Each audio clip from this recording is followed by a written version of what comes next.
Austin Marathon runner Hyvon Ngetich crawled her way to the finish line in what John Conley, the Austin Marathon race director, called one of the bravest acts he's ever seen.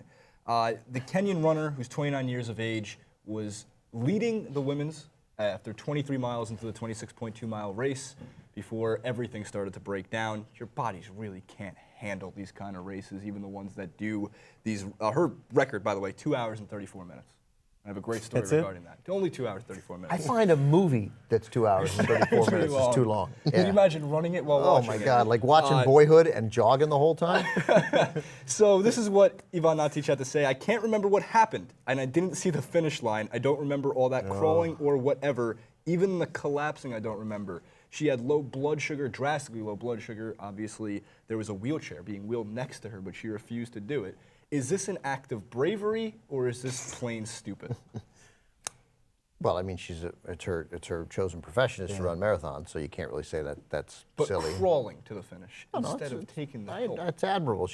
Our last segment we did was about the competitive spirit of Russell Westbrook. Right.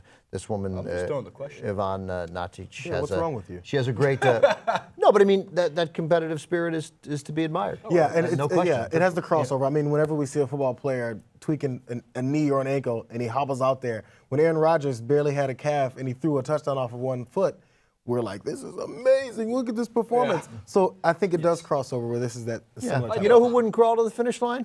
Jay Cutler. Yeah, I agree. No, I do think it's. I'm tired. First mile. I'm gonna sit out. I'm good. I find it to be extremely brave. I think it's crazy because if you ever watch the Olympic marathons, and I'm not saying start to finish, it's not the most exciting TV to watch 2 hours of straight running, but I do love the post-run interview. When they interview these guys, you'll hear them break down the tactics of the running. Oh, yeah. And they say, these are guys who are the men's who will finish in 2 hours. You know, around mile 23, I needed to kick it up a notch, so instead of doing a 4:05 mile, I threw in a 4:02. Yeah. I run a 10-minute mile if I run a mile. They're running 4 minutes, a little over 4 minutes for 26 miles. You were a runner in college. Yeah, and the thing is, even as far as the comparisons for distance, because I was a hurdler, I was a sprinter. I mean, if I did one lap on a track, I was like, my marathon is over. But at least in high school, 1 year I did run cross country. And yes, I mean, this is of course on a grander scale, but you start planning what you're doing for that first half mile to the second mile. You know, it's 3.1 for cross country. For a 5K, yeah. Yeah. So when you're running those, you're thinking about every aspect of it. And so I totally get it. But man, for you to organize that much of a strategy to run for over 2 hours. Right. I mean, that's admirable just in that. It really is. And by the way, John Conley, what a very good man over here. Up the post-match, I'm sorry, not post-match, I'm hanging out with Francis Maxwell too much.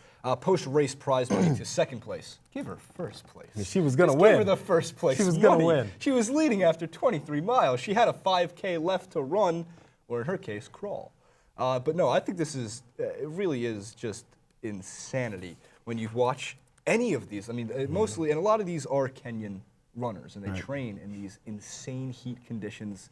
And that's why when the New York marathons and the Boston marathons, which you have to qualify for Boston, of course, the Olympic marathons, you see the training come out.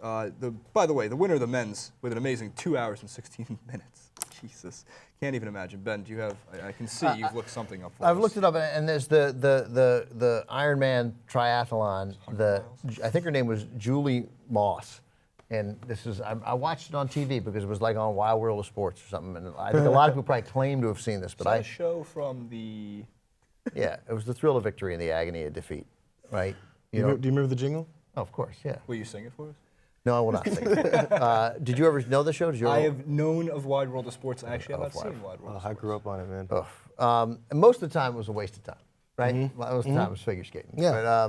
Well, that's my favorite. So Julie Moss, if I have this right, and Julie Moss collapsed at the end of the triathlon and lost bodily function, and everything that you think that means, that happened. And we saw it. We all watched it. And she pulled herself. She got some help, but she pulled herself to the finish line.